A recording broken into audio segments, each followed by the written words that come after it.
Paglabas ng Ebola at hantavirus. Medyo nagpapanik ang ilan dahil sa naglalabasang virus sa balitaan.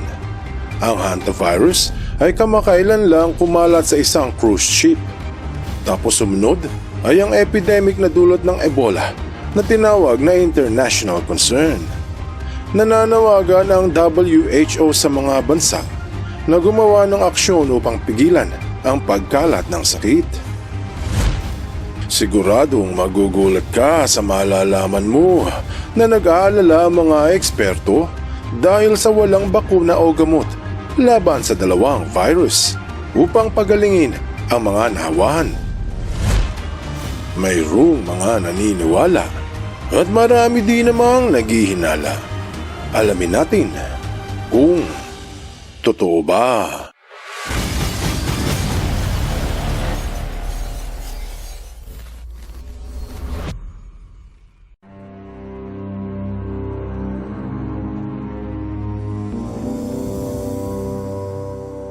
Sa gitna ng mga maiinit na balita na lumalabas ngayon mula sa Pilipinas hinggil sa politika, katulad ng gulo at putukan sa Senado, ang bilyong-bilyong pisong nakawan sa flood control project at ang kasal ni Bea at Vincent, naku po, hindi na matuloy-tuloy. Ay, sorry, hindi pala ito politika.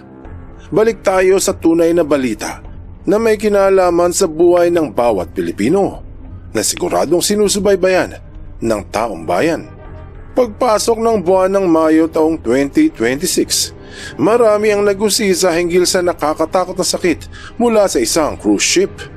Tapos, sinundan ito ng epidemic mula sa Africa na may kutobang mga dalubhasa na kung hindi maaagapan ng maaga ay maaaring kumalat sa buong daigdig. Binalita sa Australian Centre of Disease and Control noong 14 ng Mayo 2026 na may naiulat na hantavirus infection sa isang cruise ship. May ilang dahilan kung bakit tila nagpapanik ang maraming eksperto hinggil sa balita. Alam nila na walang gamot o mabisang bakuna laban sa virus. Sinundan pa ito ng isa pang ulat na mas nakakagimbal. Binalita sa Pilipinas na idineklara ng World Health Organization ang outbreak ng Ebola sa Democratic Republic of Congo at Uganda bilang isang public health emergency of international concern. Sinabing international concern dahil posibleng kumalat ang Ebola sa ibang bansa. Katulad ng hantavirus, wala ding gamot laban sa Ebola. Panawagan ito na kailangan magtulungan ng iba't ibang health agencies at humanitarian groups ng mga bansa kasama na sa Pilipinas. Kung nais mong malaman paano umaatake sa ating katawan ng virus, pakinggan ang paliwanag nang sa gayoy madagdagan ng iyong kaalaman at maisalba ang iyong buhay at ng iyong pamilya sa kung sakaling dumating sa Pilipinas ang mga sakit na wala pang gamot. Kaila sa marami na ang mga virus ay hindi dumadami o hindi nanganganak ng sarili. Kailangan ito ng cell sa ating katawan upang mabuhay at magparami. Ang cell kasi natin ang building blocks ng buhay.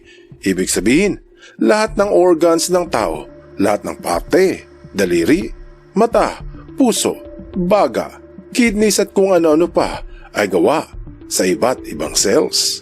Para bang isang bahay na gawa sa semento at hollow blocks. At itong mga cell natin ang inaatake ng Ebola at ng hantavirus. Kung nakarinig ka na ng RNA o DNA virus, diyan sa RNA nakatago ang impormasyon kung paano magpaparami ang mga virus. Katulad sa tao, nasa DNA natin ang lahat ng impormasyon ng ating lahi. Para kung lalaki ang pamilya, namamana ang ugali at ang itsura ng mga anak. Ganyan din ang virus. Nakadesign na sa loob mismo ng RNA kung paano ito dadami. Kaya kapag nakapasok yan sa iyong katawan, pararamihin yan ng iyong cell. Tapos kapag dumami na ang virus, papatayin niya yung mismong cell na nagparami sa kanila hanggang sa kumalat iyan sa iyong kalamnan at humalo sa daloy ng dugo. Dito, na may miligro ang buhay ng isa kung kakalat ang virus dahil sa loob lang ng ilang araw, buhay mo ang nakataya. Ang hantavirus at Ebola ay parehong RNA virus. Dahil sa pagkakadugtong-dugtong ng chemical na RNA, mahirap kopyahin ito ng tumpak. Sa madaling sabi, kapag dumami ang virus, merong lalabas na hindi kapareho o mutated o medyo iba na sa mga naunang virus. Kaya walang mabisang bakuna laban sa Ebola at hantavirus dahil yung mga lumalabas na mga anak nila ay medyo iba na. Hindi na ito tinatabla ng mga bakunang ginawa para sa mga nauna. Kumpirmado yan ng Ebola Portal na negative sense RNA na klase ng virus ang Ebola. Negative sense dahil baliktad ang pagkakabuo ng RNA kaya mahirap makopya ng tumpak. Kagaya ng hantavirus, pareho silang pabago-bago ng strain kaya nga mahirap gawan ng gamot. Isa pa sa malupit na katangian ng dalawang virus at kung bakit sila napakadelikado ay pareho silang enveloped virus o may nakabalot na proteksyon. Base sa Canada.gov, ang hantavirus ay may espesyal na katangian kung bakit naiiba sa ibang viruses. Ito ay isang enveloped virus.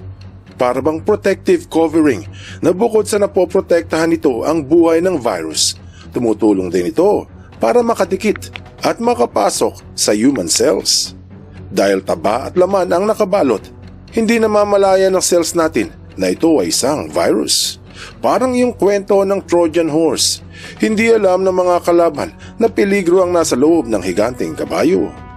Akala ng cell natin, bahagi ito ng ating katawan dahil nga sa nakabalot na laman at pinapapasok at pinaparami hanggang sa kumalat sa katawan.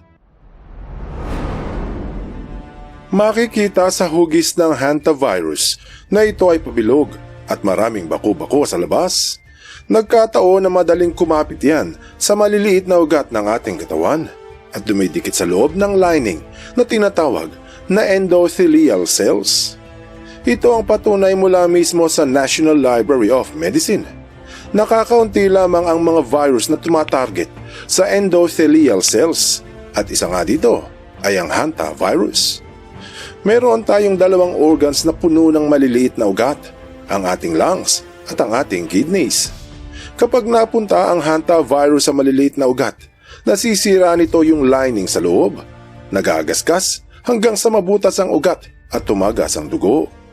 Kaya yung mga nahahawahan ng hantavirus ay nahihirapang huminga at nagdurugo ang pag-ihi. Dito na nagiging peligro ang hantavirus dahil kapag pinararami ito ng ating cells, tuloy-tuloy ito sa pagbutas ng maliliit na ugat sa baga o sa bato, hanggang sa hindi na makahinga ang tao at may impeksyon ang dugo. Pero kung ang hantavirus ay nakababahala, mag-iingat ka dahil mas malala ang Ebola.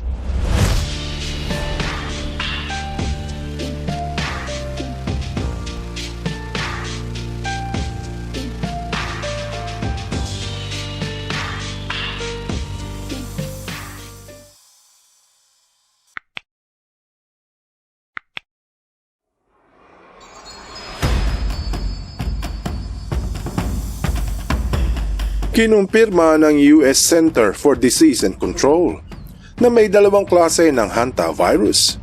Yung isa ay umaatake sa baga na karaniwang simptomas sa Amerika. Tapos yung pangalawa naman na umaatake sa bato na karaniwang sakit sa Europa, sa Asia, kasama ang Pilipinas. Pero minsan-minsan may mga kaso ng parehong sakit sa baga at sa bato. Depende sa lumalabas na bagong strain na dala-dala ng daga. Dahil ang hantavirus ay dala ng mga daga. Bawat klase ng daga ay may dalang ibang klase ng hantavirus. Halimbawa, may strain na mas karaniwang dala-dala ng mga black rat na matatagpuan sa kanal at merong brown rat na madala sa mga bahay nakatira. Ibang hantavirus ang dala ng field rats at ibang klase ng hantavirus ang dala ng deer mice. Kung pagmamasda ng itsura ng Ebola virus, Makikita na ito ay kakaiba sa hantavirus. Manipis na mahaba at may mga patusok. Hindi maliliit na ugat ng baga o ng bato ang inaatake niyan. Kung hindi, ang mga tinaguriang macrophages at dendritic cells na bahagi ng ating immune system. Ang dendritic cells ay madalas makikita sa balat, sa ilong at sa lalamunan. Sila ang nagbibigay ng warning signal kapag may nadetekta silang virus o bacteria na papasok sa ating katawan. Kumbaga, para silang alarm system. At dito naman aarangkada ang macrophages cells. Ang trabaho nito ay labanan ng mga bakterya at ibang harmful substances para silang pulis pangkalawakan ng ating katawan na palaging lumalaban sa impeksyon at sa sakit. Pero ang problema, ang dalawang ito ang inaatake ng Ebola. Katulad ng hantavirus, nakabalot din ng Ebola sa manipis na proteksyon, kaya pinapapasok ito ng ating cell sa loob. Sila na rin mismo ang nagpaparami sa virus at kapag dumami na, ay pinapatay ng Ebola ang mga cells. Kagaya din ng hantavirus, RNA virus ang Ebola o mahirap kopyahin ng lahi. Habang dumadami ay may lumalabas na mutant o ibang strain. Ito ang dahilan kung bakit walang bakuna laban dito. Kapag nasalanta na ng Ebola, ang dalawang macrophages at dendritic cells na kumakalaban sa sakit, nagkakaproblema sa alarm system ang ating katawan. Kung ano-ano na ang nangyayari, subukan mong pindutin ang fire alarm sa iyong paaralan. Masasaksihan mo ang kaguluhan. Ganyan din sa ating katawan. Sa halip na mahusay ang defense system, nagkakaroon ng pamamaga ng blood vessel leakage, tissue damage at organ failure. Ang nakakatakot talaga sa dalawang virus ay sa unang mga stages ng sakit, kahawig lang sila pareho ng trangkaso. Nagsisimula sa lagnat, pananakit ng katawan, pagod, sakit ng ulo, at minsan pagsusuka o pagkahilo. Pero hindi mo alam, dumudugo na pala ang iyong mga organ sa loob.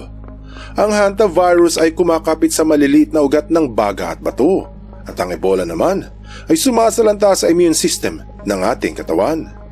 Pero wala mang gamot ang dalawang virus na ito. Pwede itong maiwasan.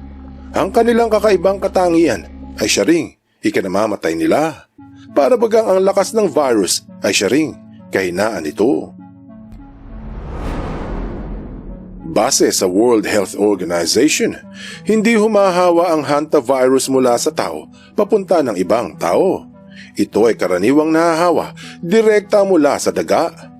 Kung ganoon naman pala, ang pinaka-epektibong paraan para maiwasan ito ay ang pagpapanatiling malinis ng kapaligiran. Dapat laging takpan ng maayos ang pagkain at basura upang hindi maakit ang mga daga sa bahay. Hindi rin dapat basta walisin ang tuyong dumi ng daga dahil maaaring kumalat ito sa hangin. Mas ligtas kung wiwisikan muna ito ng disinfectant o bleach solution bago punasan. Kapag may nakita ring patay na daga, kailangan mag-ingat itong itapon gamit ang protective gear upang hindi masinghot ang anumang impeksyon na nakahalo sa ere. Kahit walang bakuna, malaking tulong ang preventative measures upang mabawasan ang panganib ng impeksyon. Ang proteksyon na nakabalot sa Ebola at hantavirus ay uri ng taba at laman. Ibig sabihin, nalulusaw ito ng sabon at disinfectant. Kaya palaging maghugas ng kamay gamit ang sabon o maglagay ng disinfectant para malusaw ang proteksyon ng Ebola at mamatay. Hindi katulad ng hantavirus, ang Ebola ay nahahawa direkta mula sa taong infected. Kung merong pinaghihinalaang nahawa, siguraduhin na hugasan ang lahat ng ginamit nito sa bahay, katulad ng tinidor at kutsara at anumang appliances. Labhan ang mga sinuot na damit ng pasyente para kung may bahid ng dugo, laway o anumang fluid, napapatay ito ng antivirus. Kung mag-iingat at magiging maagap ang bawat isa, makakaiwas ang lahat sa peligrong daladala ng Ebola at ng hantavirus. Anong aral ang mapupulot dito? Medyo nagpapanik na nga ang ilan dahil sa naglalabasang virus sa balitaan. Ang hantavirus na kumalat sa isang cruise ship kamakailan lang at ang pagsabog ng epidemic dulot ng Ebola sa Africa na isang international concern. Bagamat nakamamatay ang mga virus dahil sa wala pang bakuna o gamot na nagagawa laban dito, ang kakaiba nilang katangian ay siya rin nilang ikinamamatay. At merong panangga ang mamamayan upang maiwasan ang mga delikadong sakit. Kaya ang aral dito ay, an ounce of prevention is worth a pound of cure.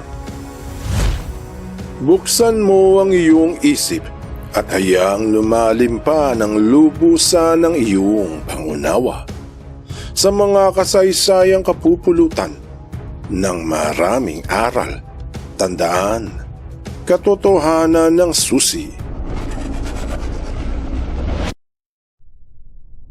sa tunay na kalayaan.